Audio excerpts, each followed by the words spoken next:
Hoş geldin. Deney başlasın. Merhaba. Bugün bu videoda insan vücudunun en ilginç tepkilerinden birini konuşacağız.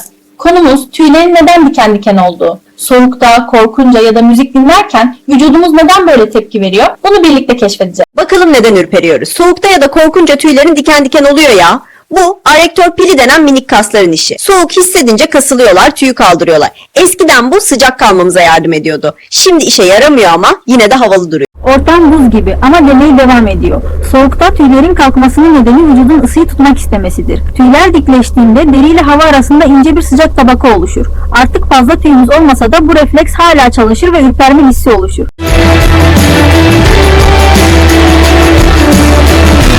Bu şarkıyı dinlediğimde vücudum tepki veriyor. Bazı şarkıları dinlediğimde tüylerin dikleşir çünkü beynin dopamin salgılar. Bu kimyasal duygusal bir tepki. Evriminden bir örnek gösteriyorum. Atalarımız vücutları kıllarla kaplıyken soğukta ısıyı korumak ve tehlike anında daha büyük görünmek için tüylerini kabartırlardı. Günümüzde kıllar azaldı ama bu refleks sinir sistemiyle hala bizde bulunuyor. Ne oldu? Sessiz bir ortamda bir ses duydum. Bakalım ne oluyor?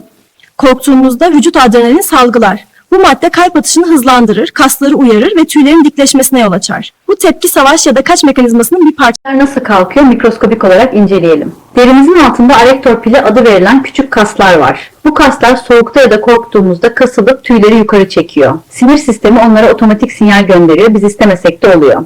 Ürperme sadece soğukla değil, heyecan veya korkuyla da ortaya çıkar. Beyin bu duygular sırasında sinir sistemini uyarır. Kaslar kasılır, tüyler dikleşir. Bu basit refleks sinirlerin ne kadar hızlı çalıştığını gösterir. Şimdi evde basit bir soğuk testi yapacağız. Bir buz küpünü alıyorum ve koluma koyuyorum. Sadece birkaç saniye bekleyeceğiz. Soğuk sinirler tarafından algılanıyor ve kaslara uyarı gönderiliyor. Bakın tüylerim kalkmaya başlıyor. İşte bu küçük tüyler ısı kaybını azaltmak için deriyi sıkıştırmaya çalışıyor. Rüzgarlı bir arazideyim. Serum biraz serin. Kollarımı size göstereceğim. Rüzgar estiğinde vücut anında soğuma sinyali alıyor.